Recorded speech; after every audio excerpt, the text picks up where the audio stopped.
여호와 내 구원의 하나님이여, 내가 주야로 주 앞에서 부르짖었사오니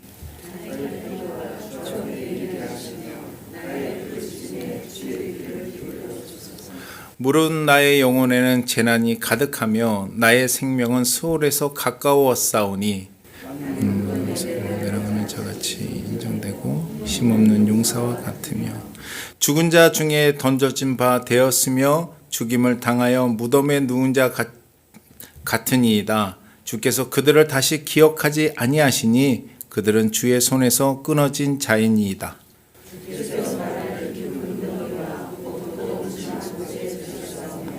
주의 노가 나를 심히 누르고 주의 모든 파도가 나를 괴롭게 하셨나이다.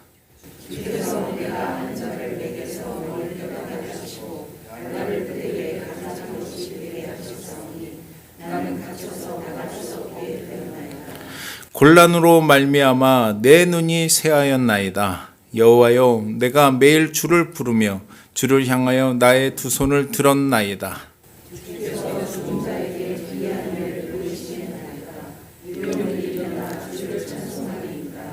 주의 인자하심을 무덤에서, 주의 성실하심을 멸망 중에서 선포할 수 있으리이까?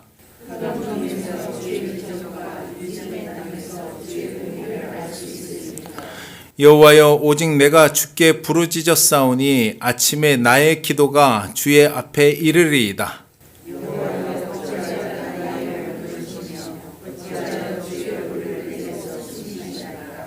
내가 어릴 적부터 고난을 당하여 죽게 되었사오며 주께서 두렵게 하실 때에 당황하였나이다.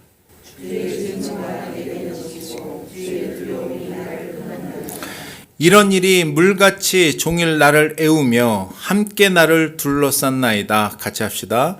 주는 내게서 사랑하는 자와 친구를 멀리 떠나게 하시며 내가 아는 자는 흑암에서 두셨나이다. 우리는 누구나 다 사람에게 인정받고 싶어 합니다. 하물며 하나님께 인정받아야 되지 않겠어요? 네. 일 잘하는 사람, 성적이 좋은 사람, 돈 많은 사람, 사람들이 인정하죠. 공부 잘하는 학생. 네. 그러나 성적도 좋고 일 잘하고 돈 많아도 결국 하나님이 지켜주시지 않으면 아무것도 아닙니다. 허사예요. 하나님이 인정하시면 자신의 힘이 아니라 하나님의 손이 그 사람의 인생을 책임져 주십니다. 다니엘을 인정하셨기에 사자굴 속에 풀무 속에 던져졌어도 그가 살 수 있었으며, 요셉을 인정하셨기 때문에 형들의 시기심으로 노예로 팔려가고 억울하게 옥에 갇혔어도 오히려 옥 중에서 신임을 얻어서 애굽의 전 옥을 관할하는 총무일을 맡게 되었으며, 옥에서 나왔을 때는 애굽의 그 큰 나라 애굽의 총무일을 보는 국무총리가 될 수 있었던 겁니다. 히스기야 왕이 하나님 앞에 큰 실수를 하였지만 하나님이 그럼에도 그를 인정하셨기 때문에 죽을 병이 걸려서 임종을 앞두고 있는 상황에 그의 기도를 들으시고 그의 수명을 15년이나 더 연장해 주신 줄 압니다. 베드로를 인정하셨기 때문에 그가 밤이 맞도록 수고해도 얻은 것이 한 마리도 없었지만 그물이 터질 정도로 채워주신 줄 믿습니다. 예. 하나님이 인정하시면 우리 힘으로 할 수 없는 그 일을 하나님의 손이 우리 인생을 책임져 주시는 은총이 따르는 줄 믿습니다. 오늘은 시편 88편 말씀을 제가 들고 섰는데요. 요즘 생명의 삶 시편 말씀 묵상하고 가고 있잖아요.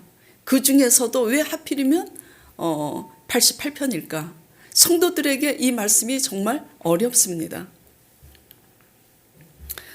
이 사람은 누구냐면은 이스라엘에 12지파가 있었잖아요. 제사장 사역을 옆에서 돕는 레위 지파 중에도 고라 자손 후손입니다.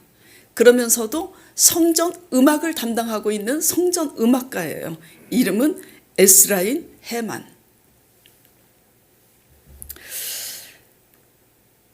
이 당시 성전 음악가였던 에스라인 헤만의 신앙 고백을 묵상하면서 제가 다른 말씀을 다 잊어버릴 정도로 너무 이제 도전을 많이 받게 됐어요.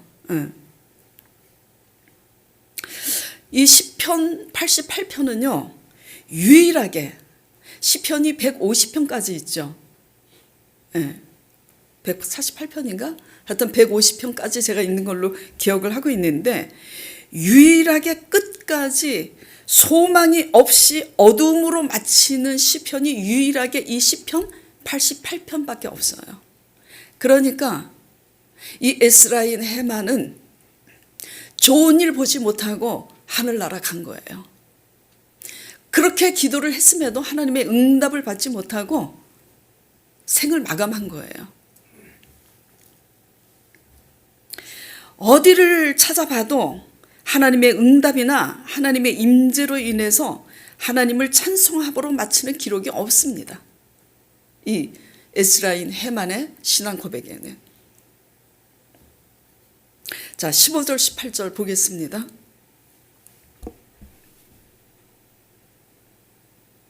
14절부터 보는 게 좋겠네요. 여호와여 어찌하여 나의 영혼을 버리시며 어찌하여 주의 얼굴을 내게서 숨기시나이까. 버림받은 것처럼 느껴지는 상황이에요. 왜 이러냐. 15절 내가 어릴 적부터 고난을 당하여 죽게 되었사오며 주께서 두렵게 하실 때 내가 당황하였나이다. 이 고백으로 미루어 보아서 이 사람은 어릴 때부터 굉장히 병약한 사람이었나 보다. 이걸 가늠해 볼 수 있잖아요. 그런데 지금 나이 들어서 어른이 되었는데도 질병으로 극심한 고통 가운데 있는 거예요. 그러니까 주의 진노가 임했나 보다라고 지금 느끼고 있는 겁니다. 주의 진노가 내게 넘치고 주의 두려움이 나를 끊었나이다. 이런 일이 물같이 종일 나를 애우며 함께 나를 둘러쌌나이다. 주는 내게서 사랑하는 자와 친구를 멀리 떠나게 하시며 내가 아는 자를 흑암에 두셨나이다. 이게 무슨 말씀이냐면 자기 자신을 흑암에 두셨나이다. 그런 얘기예요. 그러니까 결국 소망 없이 끝난 거예요.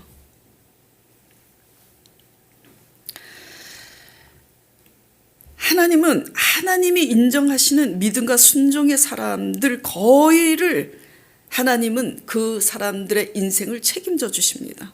대신 막아주시고 길이 없을 때 대신 길을 열어주셔요. 그런데 주권자 하나님의 뜻과 섭리를 우리는 다 알 수가 없어요. 간혹 그렇지 않은 경우가 있는데 지금 에스라인 헤만의 경우가 그런 경우입니다. 그런데 굳이 제가 왜 이 말씀을 가지고 하나님이 인정하시는 사람이라는 주제로 들고 섰느냐. 그거예요. 왜냐하면 하나님이 인정하는 사람은 다니엘처럼 요셉처럼 히스기야 왕처럼 베드로처럼 이삭처럼 아브라함처럼 이렇게 책임져 주신다라는 본문의 말씀이 많음에도 불구하고 굳이 이 말씀을 들고 섰느냐라는 거예요.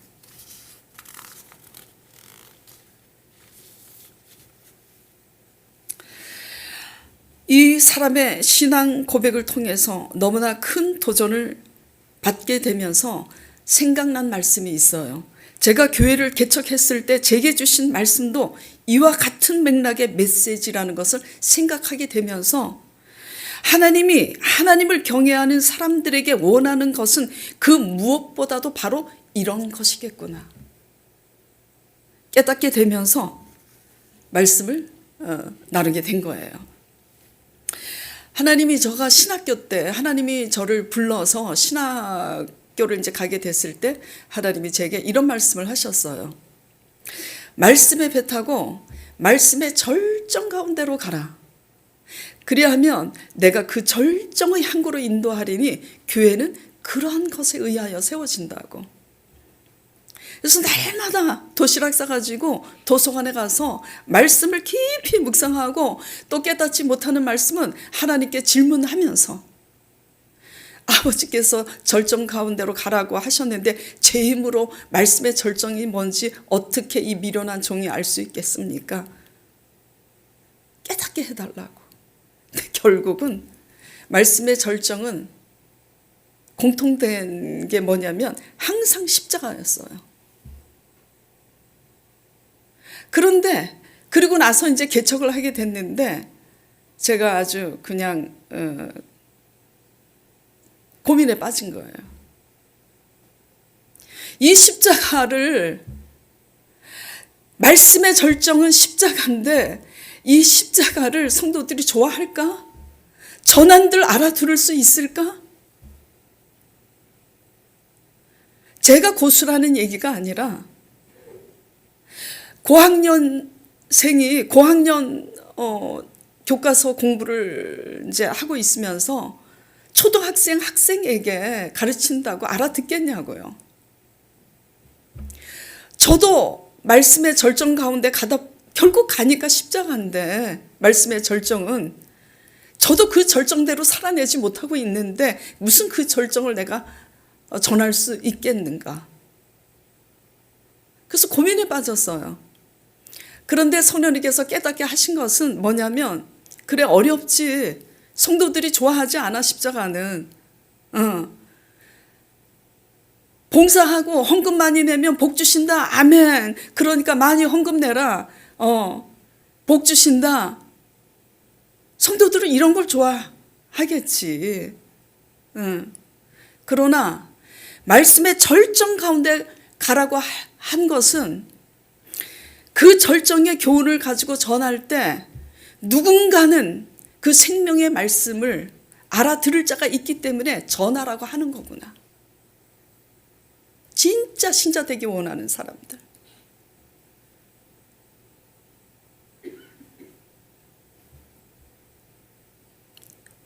단 깨닫게 된 것은 그 십자가의 말씀을 깊이 신학적으로 어렵게 표현하지 말고 쉽게 성도들 수준에서 알아듣기 쉽게 네가 풀어서 전하면 되지 않냐. 이걸 깨달은 거예요.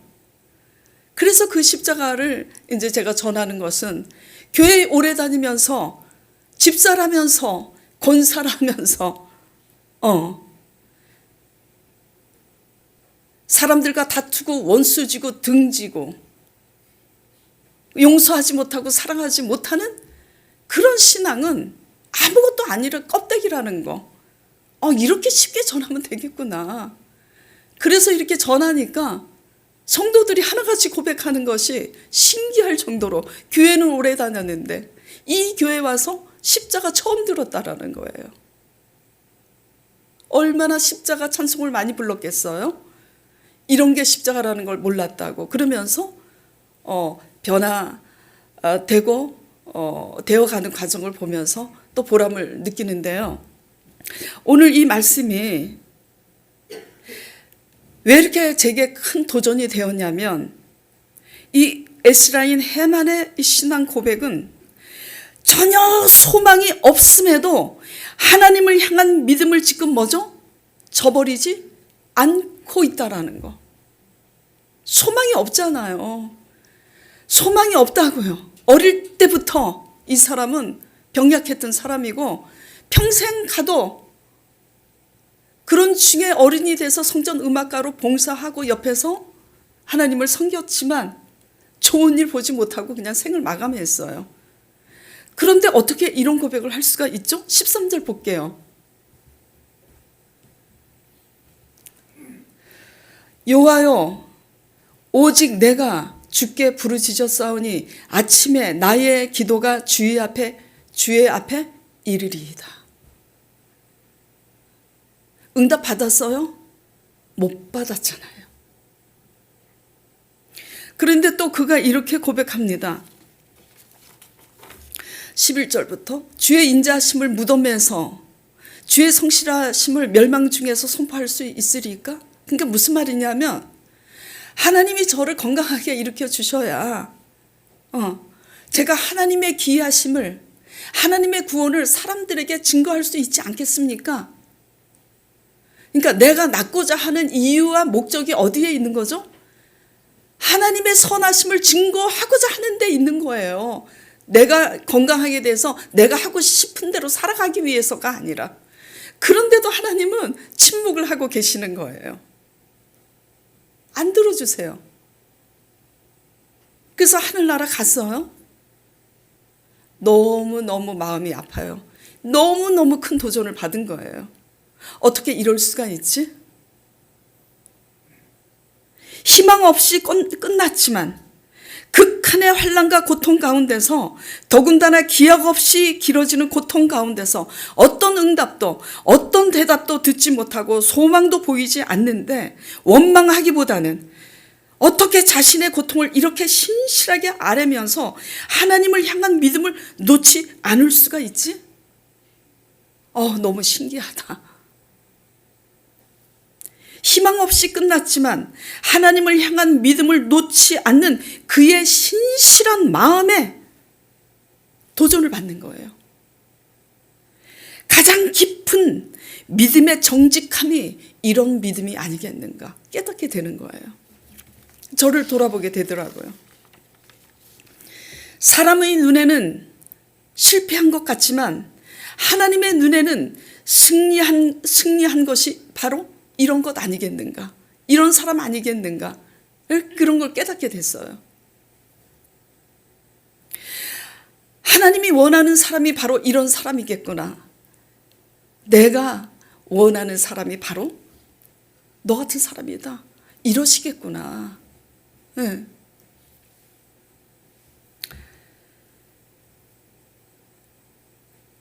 하나님 앞에 섰을 때 가장 칭찬 들을 만한 사람이 이 사람이겠구나. 저와 여러분을 한번 돌아보시기 바랍니다. 우리 이렇게 할 수 있는가? 저도 그렇게 못해요. 간증했었죠? 강 목사님하고 저하고 어떻게 했다고? 성경책 집어 던졌다고. 말씀드렸다시피 저는 개척 당시에 이런 기도를 드렸었습니다. 하나님, 능력을 주세요. 왜? 병들고 아픈 사람이 있으니까. 그래서 제가 목사답게 안수 딱 해서 병도 고치고 능력이 있어야 되잖아요. 말씀만 가르치는 게 아니라. 그래서 하나님께 능력 달라고 기도했더니 하나님이 이렇게 응답하셨다고 말씀드렸죠. 어떤 상황에도 기도할 수 있는 것이 능력이니라. 그러시면서 이어서 말씀하시는 게 뭐냐면, 내가 많은 사람들의 병을 고쳐주었지만 그들이 변화되었더냐?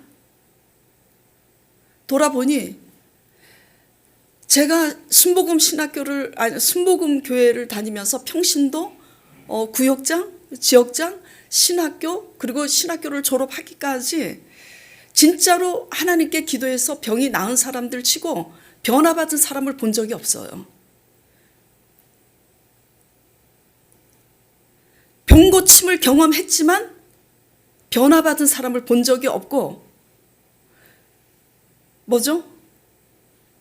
예수님께서 이 땅에 오셨어서 수많은 병자를 고쳐주셨지만 이스라엘 중에 변화받은 사람을 본 일이 없어요.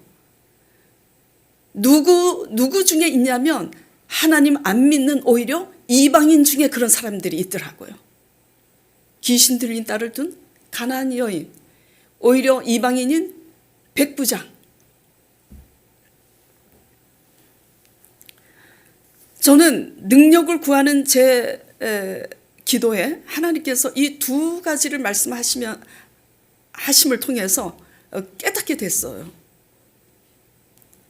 하나님은 능력보다도 어떤 상황에도 그 상황에 감정에 묶이지 않고 멘탈이 무너져서 묶이지 않고 나 이래서 기도 못하고 저래서 기도 못한다 핑계대지 않는 그런 사람이 되기를 원하시는구나를 알게 된 거예요. 왜? 어떤 상황이에요? 몸이 만신창이가 돼서 힘들 때도 있어요. 감정이 상해서 무너질 때도 있어요. 그런데도 너 기도할 수 있냐? 목회자의 기본인 거예요. 네, 기본이라고. 왜 이게 이렇게 큰가? 깨달은 거예요. 왜? 어떤 상황에도 무너지지 않고 기도할 수 있어야 그 어떤 상황이 닥쳤을 때 그 상황에 휘둘리지 않고 성도들의 말에도 휘둘리지 않고 어떤 감정에도 휘둘리지 않고 하나님의 뜻을 이루어갈 수 있는 사람이 어떤 상황에도 기도할 수 있는 사람이라야 내가 모든 것을 끌어안고 수용하고 갈 수 있겠구나를 깨달은 거예요. 그리고 나 자신이 그래야 부흥한 후에도 타락하지 않는 그런 사람이 될 수 있는 거죠. 그리고 병든 사람들을 위해서 병 낫기보다는 그 사람들이 그런 질병 가운데서도 변화가 될 수 있도록 기도해야 되는구나를 깨닫고 그 다음부터는 능력 주시라고 기도 안 했어요. 병든 사람들 제발 변화받게 해달라고.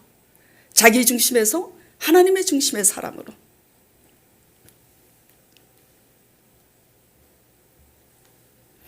그러니까 개척 당시 하나님이 제게 주신 말씀이나 시편 88편의 교훈은 동일해요.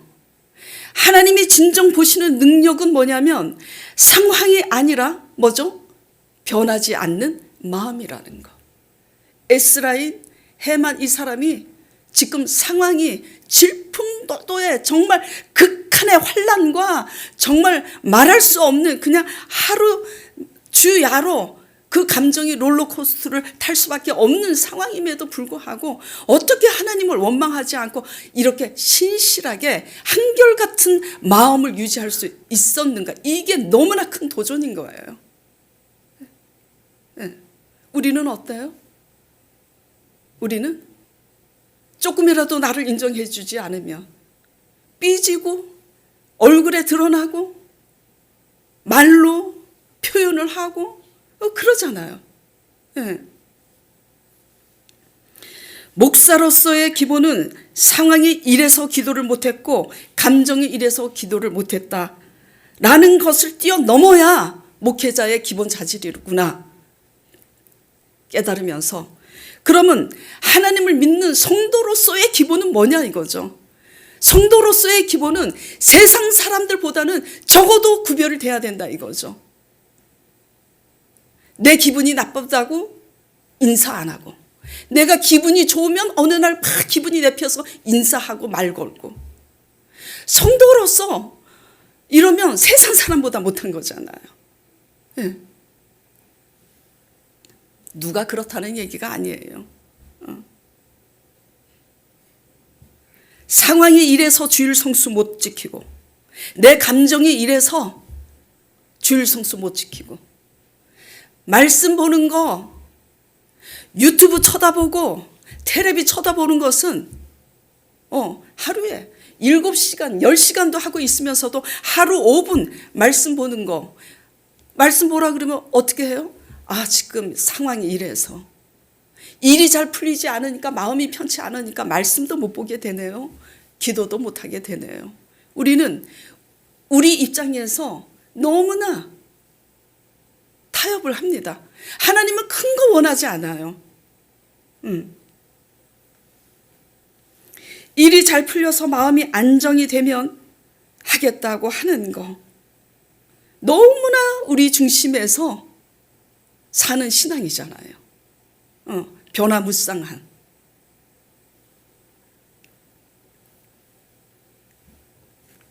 물론 이럴 수는 있어요.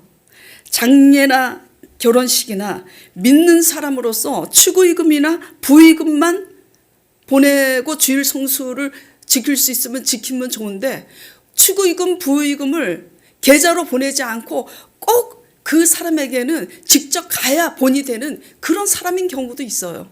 그럴 때는 하나님이 다 이해하세요. 율법적으로 100% 지키라는 게 아니에요. 그런 사람들에게는 오히려 가줘야 되는 거야. 그리고 누가 병들었어. 가족이 병들었는데 돌볼 사람이 없어. 그런데도 부모 내팽개치고 가족 내팽개치고 주일 성수 지키겠다고 지키는 그 지킴을 하나님이 기뻐하시겠는가. 고린도전서 8장에 보면 이런 말씀이 있어요. 제사상에 올려지는 그 음식 자체에 문제가 있어요, 없어요? 음식은 죄가 없어요. 누구나 먹을 수가 있어요. 누구나 먹을 수 있는 자유가 있지만 누구 앞에서는 먹지 말아야 돼요? 믿음이 연약한 사람 앞에 먹으면 믿음 없는 사람이 실족하잖아. 제사상에 드려지는 음식인데 제사상에 올라간 배, 조기가 무슨 죄가 있어요? 맛있게 먹어주면 되는 거지. 자유한 사람은 아무것도 걸림이 없어요. 근데 믿음이 없으니까 문제가 되는 거지. 예. 근데 믿음 없는 사람을 위해서 맞춰주는 거예요. 예. 무슨 말이냐? 우리 자신의 개인적인 어떤 상황이나 감정이나 개인적인 오락이나 유익이나 그 이기심을 위해서 이 기본이 지켜지지 않을 때 하나님이 과연 우리에게 무엇을 믿고 맡길 수가 있는가? 자, 봅시다. 일 잘하는 사람 참 귀해요. 근데 일을 잘해도 왠지 믿음이 안 가. 그리고 일은 잘하는데 저 사람이 언제 변할지 모르는 사람이야 하면은 맡길 수 있어요? 아무리 일 잘해도 믿음이 가지 않는 사람, 언제 변할지 모르는 사람은 작은 일조차 맡길 수가 없어요. 그러니까 뭐가 더 중요하죠? 뭘 잘하는 것보다 변하지 않는 마음이 더 중요한 거예요. 하나님 앞에 신실한 믿음은 결국 신실한 사랑과의 관계에서도 신실한 사람으로 변화가 되더라고요. 하나님은 왜 침묵하셨을까? 이 에스라엘 해만을 그렇게 사랑하시고 하나님은 모든 사람을 위해서 죽기까지 사랑하시잖아요. 그리고 머리카락 하나도 다 세신 바 되셨는데 우리의 모든 사정을 다 아시잖아요. 근데 왜 침묵하셨을까? 그리고 왜 이 말씀을 기록하게 하셨을까? 그래서 왜 대대에 전하게 하셨을까? 하나님의 의도에서 묵상을 해보면 깨닫게 되는 게 있어요. 뭘 깨닫게 되는 걸까? 지금 제가 도전받은 그것과 함께 이미 깨닫게 되는 것은 뭐냐면 이미 에스라엘 해만은 더 이상 아무 소망이 없는 가운데서도 그 신실한 마음, 믿음을 잃지 않았기 때문에 이미 그는 사명을 다 감당한 거예요. 충분히 이 땅에서 고통도 많고 슬픔도 많은 이 땅에서 충분히 더 살지 않아도 되는 거예요. 하나님 보시기에. 다 그릇이 다르잖아요. 다윗은 광야에서 나와서 오래 살아야 돼요. 왜? 이스라엘 남북으로 갈려진 이스라엘을 통일시켜야 되니까. 다니엘도 사자굴 속에 나와서 오래 살아야지 돼요. 요셉도 그 감옥에서 나와야 됩니다. 왜? 하나님의 뜻과 계획은 애굽의 국무총리니까. 무슨 말이냐? 이 땅에서 사명이 있는 사람은 그 절망스러운 그 광야의 끝에서 하나님이 인정하시면 반드시 나오게 하시지만 나오지 못하게 하는 경우도 있는데 나오지 못하고 생을 마감했으면 그것으로 그 사람은 하나님 앞에 충분한 믿음을 보였기 때문이에요. 저는 그렇게 생각합니다.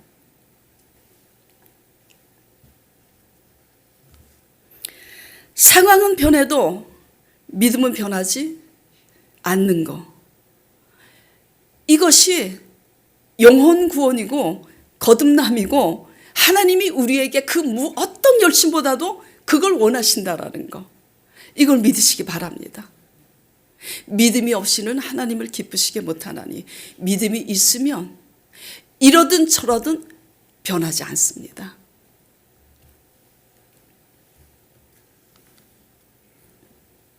그리고 중요한 것은 다니엘, 히스기야 왕, 요셉, 베드로 이들의 공통점은 뭐예요?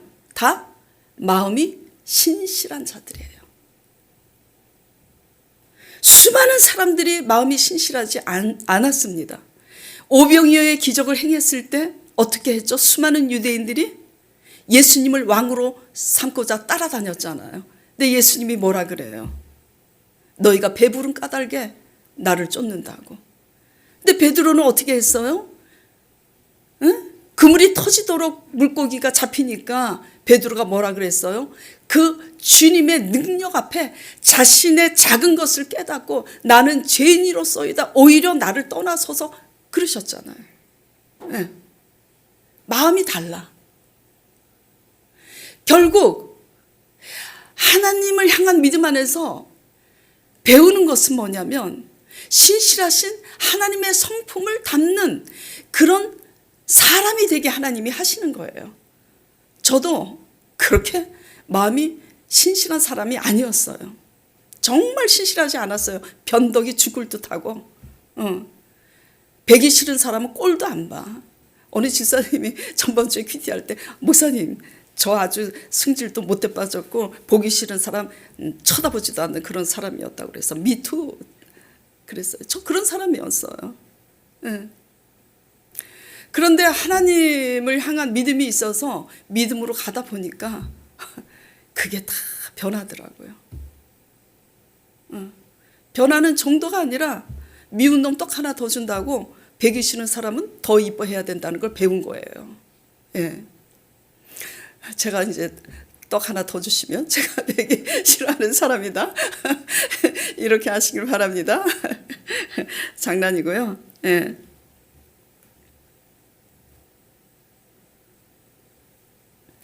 신실함은 국어사전에 찾아보면 믿음직스럽고 진실하여 변하지 않는 태도나 마음이라고 써 있습니다. 예. 우린 무엇을 잘하길 바라지만 하나님은 우리가 무슨 일을 하든 신실하길 바라요. 예. 일 잘하면서도 변치 않는 마음을 지닌 사람은 하나님이 책임져 주시는 줄 믿으시기 바랍니다. 일도 잘해야 하고요. 예, 마음도 변치 말아야지 돼요.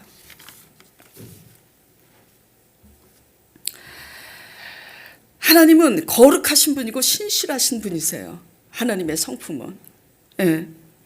그러므로 하나님의 자녀는 하나님의 성품을 담게 하시고자 고난과 환난을 허락하시는 거예요.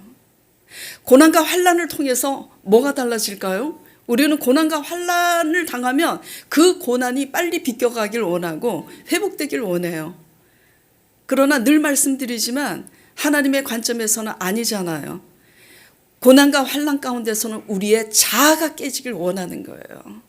그래서 저도 환난을 당하면서 결국은 믿음을 가지고 하나님 앞에 부르짖었을 때 응답을 받았지만 그 응답과 동시에 제가 깨닫게 되고 무너진 것은 내 자아가 무너지더라고요. 조금씩. 네. 자, 신명기 7장 9절 보겠습니다. 그런즉 너는 알라 오직 내 하나님 여호와는 하나님이시요 신실하신 하나님이시라. 그를 사랑하고 그의 계명을 지키는 자에게는 천대까지 그의 언약을 이행하시며 인애를 베푸시되. 하나님이 하나님 자신을 지금 뭐라고 지금 소개하고 계시죠? 신실하신 하나님이라고. 그러니까 신실하신 하나님께서 너희에게 하나님의 계명을 지키는 자에게 내가 반드시 그 약속대로 내가 이행할 것이다 라고 지금 신실하신 하나님을 소개하고 있는 거예요. 자, 시편 100편 5절 말씀 보겠습니다.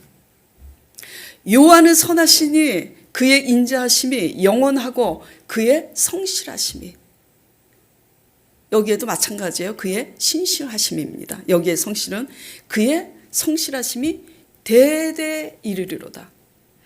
하나님은 선하시니, 선하시고 정직하시니 그의 신실하심이 그 세대뿐만 아니라 다음 세대까지 뭐죠? 신실하시다라는 거예요. 믿을 수 있는 분이시죠. 네.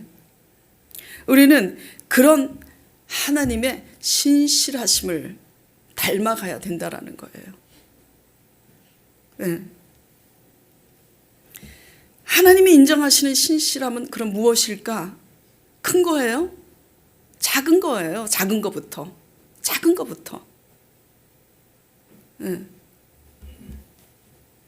세상 속담에도 바늘도둑이 소도둑 되고, 그게 그런 교훈이잖아요. 작은 것부터 신실해지라고.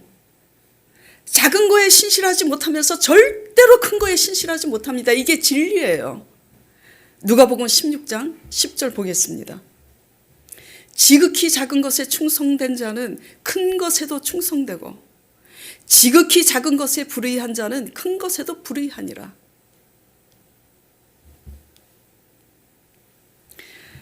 자, 마태복음 25장 21절 보겠습니다.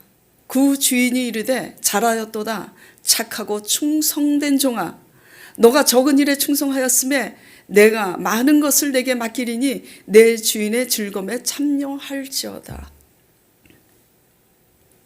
순서가 중요하다 그랬잖아요. 순서가. 하나님은 작은 일에서의 그 태도를 보고 큰 사명을 맡기시고 하나님의 뜻과 계획대로 이끌어 가시는 분이시라는 거예요. 제가 창피한 얘기지만 여러분들에게 위로와 용기를 주시기 위해서 제가 리얼하게 제 모습을 이제 말씀드리는데, 개척을 했어요. 제가 신실하지 못한 사람이라 그랬잖아요. 그렇게 성실하지도 못한 사람인데 어쩌다가 하나님을 알게 되고 믿음이 있다 보니까 딱 하나 제가 신실하게 밥을 굶어도 하는 게 있었어요. 초신자 때부터. 하나님의 말씀이 그렇게 달 수가 없어. 밥은 굶어도 하나님의 말씀은 빠짐없이 제가 보더라고요. 아마 그래서 하나님이 주의 종으로 불렀는지 좀 덜 볼 걸 그랬나 그런 생각도 이제 하는데, 이제 그러다가 이제 교회를 개척하게 됐는데, 중요한 게 아니라 이제 교회를 개척하다 보니까 뭐가 있어요? 맨날 새벽 예배 드리고 수요 예배, 금요 예배 드려야 되는데 진짜 미치겠더라고. 그래서 제가 이제 강 목사님한테 그랬어요. 야, 유튜브도 이제 그때 이제 초창기 때 안 나갈 때고 그러니까. 그리고 또 강 목사님한테 시킬 때도 이제 있고 그런데 성도가 수요 예배에 날마다 오는 성도분이 있는데 그 양반이 빠지면 우리 수요 예배 그냥 제끼자. 그래서 저는 믿음으로 하나님 앞에 믿음과 순종으로 타협하지 않고 결단한 사건들이 이제 여러 번 있었고, 하나님이 그 가운데 임하셔서 정말 내 힘으로 할 수 없는 일을 하나님이 이제 하셨기 때문에 믿음 안에서 굉장히 좀 자유했어요. 근데 이건 아니잖아. 이건 자유가 아니잖아요. 근데도 제가 그랬어요. 근데 희한한 게 지금 이제 워낙 연로하시고 지금 너무 힘들고 집이 멀어서 못 나오시는데, 이창호 아버님 아시죠? 서울대 나오시고 엄청 학교 다니실 때부터 초등학교, 중학교, 고등학교 항상 개근상 받고 공부만 1등이 아니라, 아니 그분이 하루도 안 빠지고 수요 예배 나오시는 거야. 눈이 오나 비가 오나. 근데 제가 내 양심이 아는 거예요. 신실하지 못한 이 내 버르장머리를 하나님이 고치려고 작정을 하셨구나. 근데 그분이 어떤 말씀을 들었냐면, 나 죽어도 이 우리 소망교회 나가야 된다는 거라고 고백을 하시더라고요. 왜냐하면 하나님이 그분에게 이렇게 말씀하셨다라는 거예요. 너가 이 교회에 할 일이 있다. 그래서 저는 처음에는 서울대 나오고 기업체를 운영하던 이제 CEO였으니까 그 당시는 이제 다 무너져서 다 하나님이 걷어가셨지만 그래도 당신같이 잘 나가는 서울대 동기동창 만나갖고 전도해갖고 돈 많은 성도 끌어오게 하실래나? 솔직히 뭐 그런 생각도 해봤어요. 근데 이제 지나고 알게 된 거야. 그것도 아니고 저것도 아니고. 그 아버님한테는 얘기 안 했지만 이렇게 까딱하면 목사가 돼가지고 수요예배 제끼자 이런 버르장머리 없애려고 하나님이 내 벌을 길들이기 위해서 그 양반한테 너 할 일이 있다라고 말씀하시고 이렇게 하신 거로구나. 그래서 제가 강 목사님한테만 얘기했어요. 나 저 사람이 왜 저렇게 하루도 안 빠지고 수요예배 금요예배 오는지 나 안다. 왜요? 이래서 나 때문에 그런 거야. 나 때문에. 무슨 말씀을 드리려고 지금 제가 이렇게 솔직히 제 얘기를 하냐면요. 하나님은 우리에게 원하는 게요. 신실함이에요. 신실함. 변함없는 마음. 변함없는 믿음.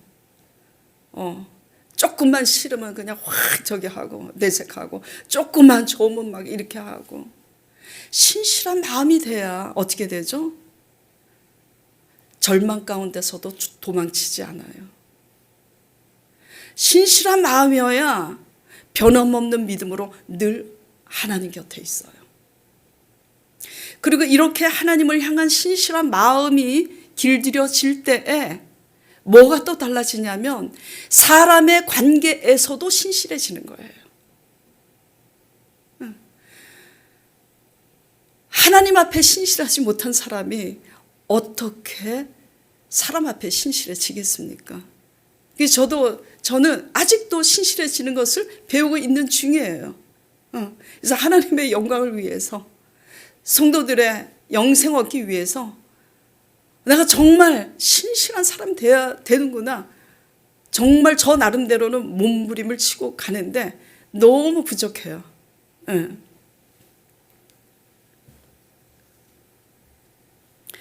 작아서 아무도 주목하지 않는 그 자리에 그 순간을 하나님은 얼마나 우리가 신실하게 살아내고 있는지 주의 깊게 보시고 계시다라는 걸 믿으시기 바랍니다. 그 신실함이 그 작은 일상 속에서 이 작은 신실함이 쌓이고 쌓였을 때에 하나님의 선한 일꾼으로 크게 쓰임 받든지 작게 쓰임 받든지 그건 하나님이 알아서 하실 일이고 우리가 신실해질 때 그 신실함이 쌓여서 하나님의 귀한 일꾼으로 귀한 도구로 쓰임 받을 수 있다라는 거. 그리고 어떤 어려움이 와도 그 신실함으로 사람을 버리지 않고 신실하게 사람을 섬길 수 있다라는 거. 이것이 하나님이 원하는 영원 구원이라는 거 믿으시기 바랍니다. 그러므로 저나 여러분이나 다른 거 구하지 말고 우리 자신이 하나님 앞에 변함없는 마음을 갖추는 그런 사람, 그런 성령에 거듭난 사람 되기를 사모하는 저와 여러분 되기를 간절히 축원드립니다. 작은 습관이지만 하루 5분 시간 내서 말씀 묵상하며 하나님과 함께하는 신실함. 그것도 하지 못하면서 어떻게 복을 기대하겠어요? 그것도 하지 못하면서 어떻게 하나님의 대신 살아주시는 기적을 기대하겠냐고요.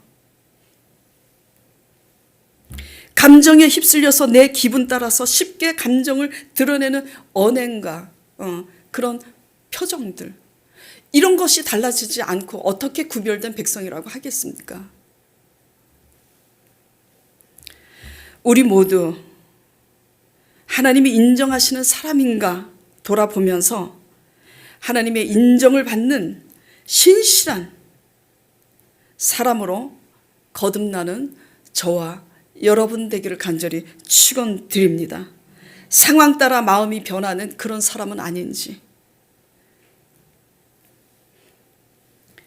작은 것 하나라도 변치 않고 할 수 있는 신실함이 있을 때에 하나님이 우리에게 작은 것이라도 어떤 작은 것이라도 맡길 수 있다라는 거. 예. 물질도 마찬가지예요. 제가 그 얘기를 아침 예배 때도 제가 이제 한 2번 한 적이 있는데, 제가 주일날에도 한 번 한 적이 있나? 저거 누구지? 서장훈? 그 이웃집 백만장자를 제가 본다 그랬잖아요. 왜냐하면 배울 게 있을 것 같아서. 근데 그들의 특징이 있어요. 특징이. 예. 그들의 이제 또 공통적인 특징은, 새벽에 얘기 안 한 공통적인 특징이 뭐냐면 재물에 대한 관리. 그렇게 백만장자 가쁜데도 자기 자켓에서 꺼낸 자기 지갑은 너덜너덜해. 낡았어.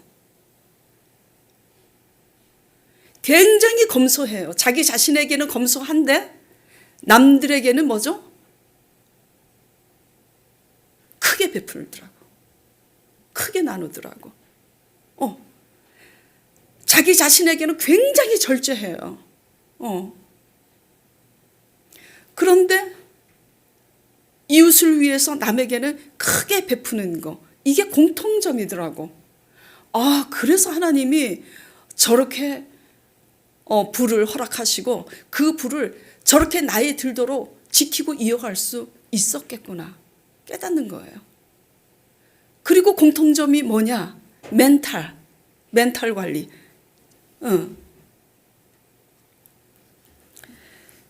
하물며 하나님이시겠습니까? 예. 하나님이 인정하시는 사람은 큰 거 아니에요. 우리가 부모로서, 남편으로서, 아내로서, 자녀로서, 학생으로서, 우리 믿는 자로서 그 자리에서 지극히 작은 거, 내 신분으로서 내가 지극히 작은 일에 하나님 앞에 신실하게 내가 지켜나가야 될 것이 무엇인가 스스로 깨달아서, 적어도 큰 일이 아니어도 작은 일 하나라도 맡겼을 때 저 사람 믿을 수 있어, 변함이 없어 할 수 있는 신실한 저와 여러분 되기를 간절히 축원드립니다.